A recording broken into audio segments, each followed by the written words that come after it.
ओम नमः शिवाय मित्रांनो, कसे आहात? आय होप चांगले असाल. तर आजचा आपला असा व्हिडिओ आहे, ज्यांना इंग्लिश हे वाचता येत नाही त्यांना इंग्लिश वाचायला शिकवलं जाणार आहे मित्रांनो. तर आजकाल इंग्लिशशिवाय काहीच नाही. साधा एक बिस्किटचा पुडा घ्या, त्यामध्ये इंट्रोडक्शन, प्रोडक्ट कधी बनलं, कधी त्याची एक्सपायरी आहे, ते पूर्ण इंग्लिशमध्ये आहे मित्रांनो. अजून मॅसेज इंग्लिशमध्येच आहेत मित्रांनो. आजकाल इंग्लिशशिवाय काहीच नाही मित्रांनो. तुम्हाला जर जगायचं असेल तर इंग्लिश हे शिकायलाच पाहिजे. तर चला व्हिडिओला सुरुवात करूया मित्रांनो. जसे की तुम्हाला दिसतच आहे, ही बाराखडी आहे मराठीतील मित्रांनो. ज्यांना बाराखडी येते त्यांना इंग्लिश ही वाचायला येणारच मित्रांनो. तुम्ही फक्त माझ्यासोबत प्रॅक्टिस केलात तर तुम्हाला हे इंग्लिश वाचायलाच येणार. तर चला व्हिडिओला सुरुवात करूया. ही तुम्हाला ही दिसते ते मराठीतील बाराखडी आहे मित्रांनो. बाराखडीमध्ये दोन प्रकार पडतात, एक स्वर आणि दुसरे व्यंजने. तर चला तर बघूया स्वर किती आहेत. स्वर हे 11 आहेत मित्रांनो. अ, आ, ई, उ, ए, ऐ, औ, आम, आहा. हे 11 स्वर आहेत मित्रांनो. मग चला बघूया व्यंजने किती आहेत.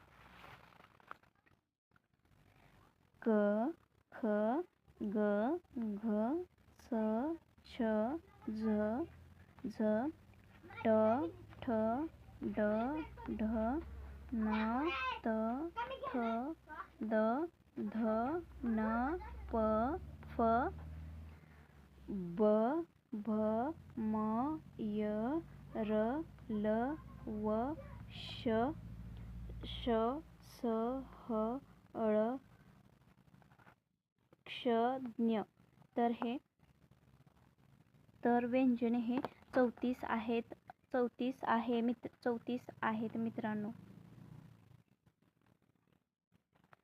तर चला तर बघूया इंग्लिशमधले alphabets.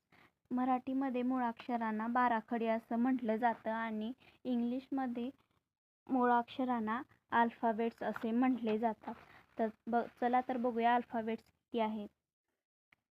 A, B, C, D, E, F, G, H, I, J, K, L, M, N, O, P, Q, R, S, T, U, V, W, X, Y, Z.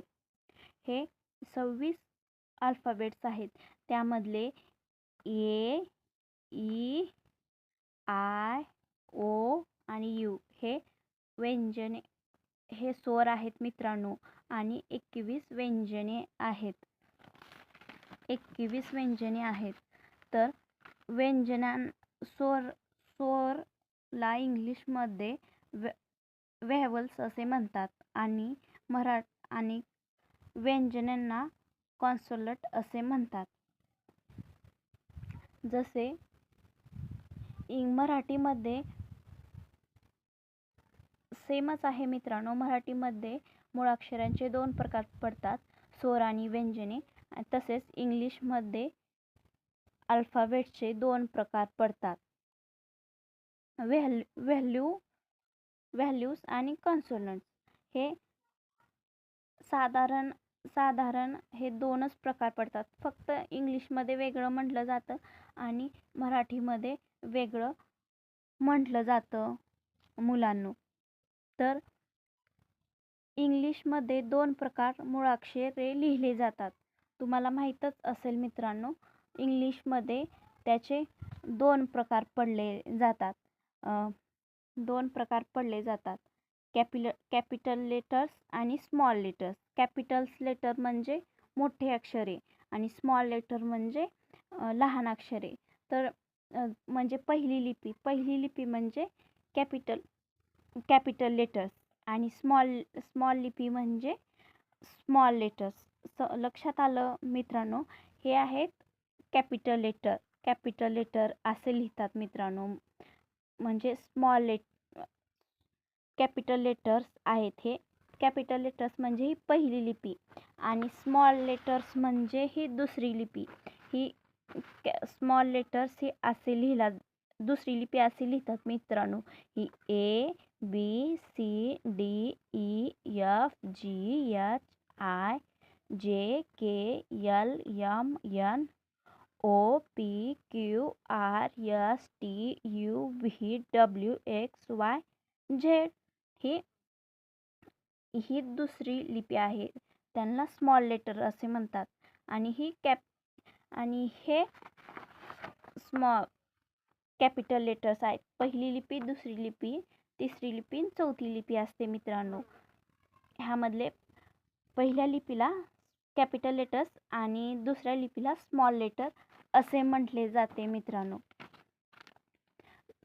साधारण फरक मराठीत आणि इंग्लिशमधला साधारण सारखाच आहे मित्रांनो, कारण ती भाषाचे मूळाक्षरे कसे लिहिले जातात त्याचे प्रकार फक्त वेगळे आहेत मित्रांनो. इंग्लिशमध्ये लिहिण्याचे 2 प्रकार पडतात. मराठीमध्ये तसं काहीही नसतं मित्रांनो, काहीही नसतं. तर चला तर बघूया कॅपिटल लेटर्स कसे लिहितात मित्रांनो.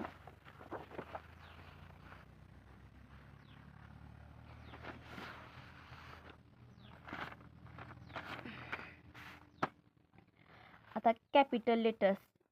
आता ही कॅपिटल लेटर्स. वाक्याच्या सुरुवातीचे अक्षर हे नेहमी कॅपिटल लिहिले जाते मित्रांनो. जसे की आता आपण बघितलं जातो, for example Mumbai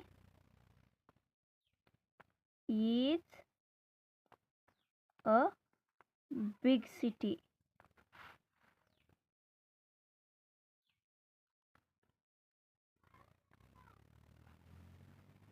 Mumbai is a big city. ही यम हे मित्रांनो हे कॅपिटल लिहिले जाते. हा पहिला नियम. आता दुसरा नियम बघू. विशेषनाम. विशेषनामाची सुरुवात हे नेहमी कॅपिटल लेटरने लिहिले जाते. जसे की तुमचं नाव लिहिताना तुम्ही पहिलं अक्षर हे कॅपिटल लिहिले जातात. जसे की आता एक्झाम्पल बघू. फॉर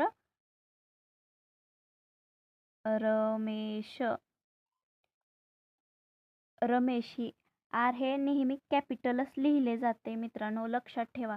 ह्या बेसिक पाया आहे. तुमचा पाया मजबूत झाला तर तुम्ही इंग्लिशमध्ये कधीच कच्चे नाही राहू शकत. तर तिसरा प्रकार बघू कॅपिटल लेटर्सचा मित्रांनो. वाक्यात कुठेही आय येतं. हे अक्षर नेहमी मी ह्या अर्थाने असल्यामुळे नेहमी कॅपिटलच लिहावं. जसे की फॉर एक्झाम्पल बघूया. He asked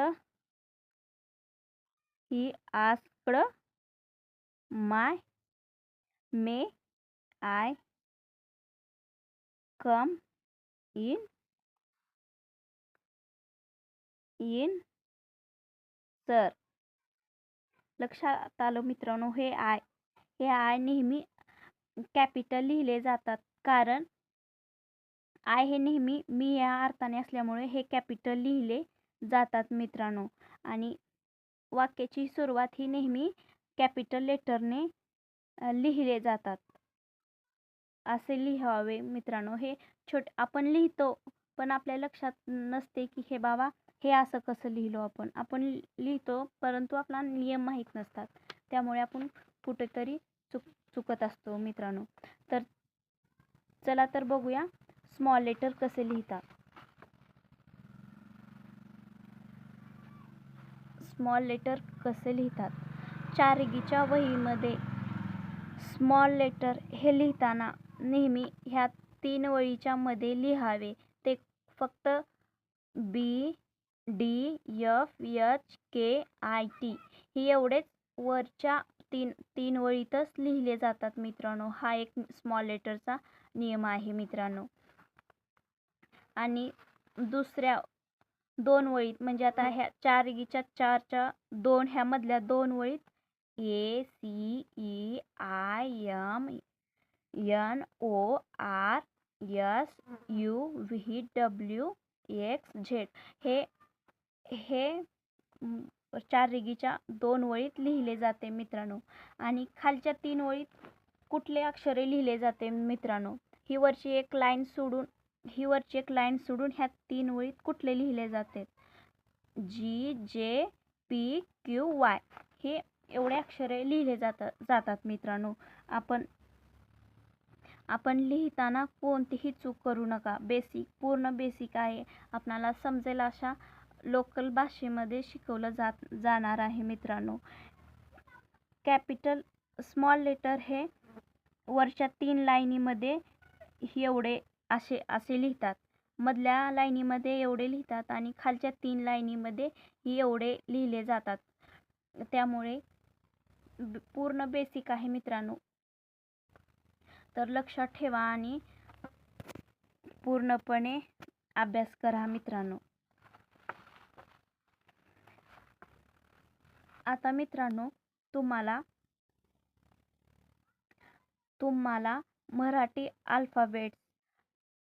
Marathi alphabets in English म्हणजे मराठीतील अ आ इ हे इंग्रजीतल्या कोणत्या मुळाक्षर जुळतं हे बघूया. चला मित्रांनो, आता तुम्हाला पेन घेऊन नोट डाऊन करायचे आहे मित्रांनो. हे नोट डाऊन केल्याशिवाय तुम्हाला इंग्लिश हे वाचायलाच येणार नाही मित्रांनो.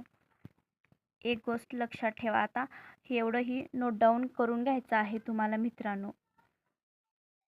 ही स्वर आहेत म्हणजे वेव्हल्स आहेत मित्रांनो. होय, हे अ आ इ ई उ ऊ ऐ ऐ औ औ आहा मित्रांनो. तर हे तुम्हाला नोट डाऊन करून घ्यायचं आहे.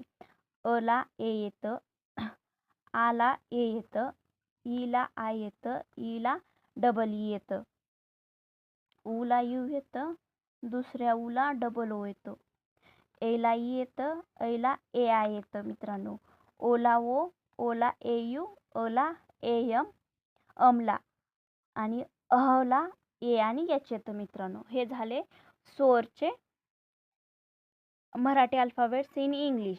आता कॉन्सोनंट्स बघू, व्यंजने बघू. म्हणजे हे नोट डाऊन करून घ्या मित्रांनो. आता बघूया क ला काय येतं.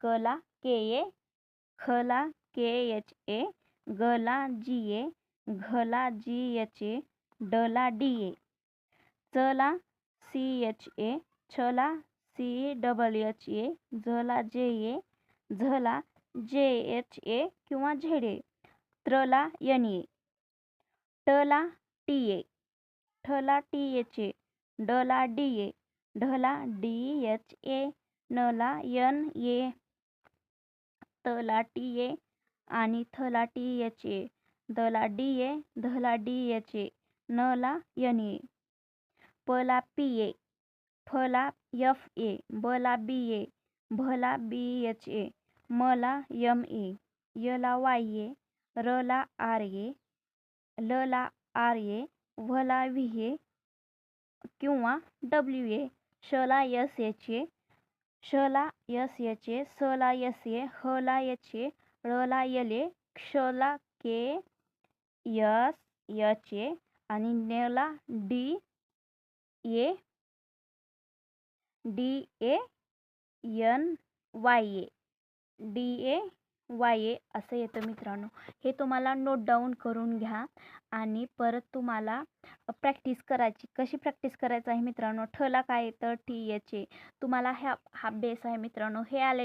हे तुम्हाला पूर्ण स्वर वेव्हल्स आणि व्यंजन वेव्हल्स आणि कॉन्सोनंट्स आल्याशिवाय तुम्हाला पुढचं इंग्लिश हे वाचताच किंवा लिहिताच येणार नाही मित्रांनो. त्यामुळे हा तुमचा बेस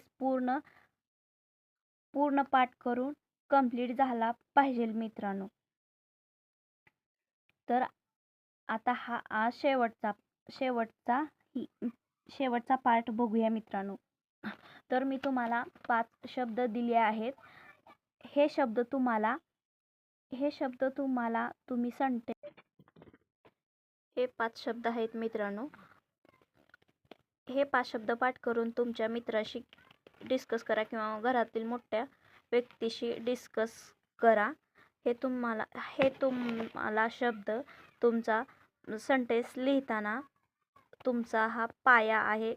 ह्या व्हिडिओमध्ये परत तुम्हाला नंतरच्या व्हिडिओमध्ये म्हणजे व्हिडिओ जसजसे बेसिक पूर्ण होतील तसे मी बेसिक ग्रामर घेणार आहे. त्यामुळे हा तुमचा पाया असल्यामुळे हे शब्द पाठ करून तुमच्या मित्राशी डिस्कस करा आणि व्हिडिओ आवडला तर लाईक, कमेंट आणि शेअर करा मित्रांनो. थँक्यू.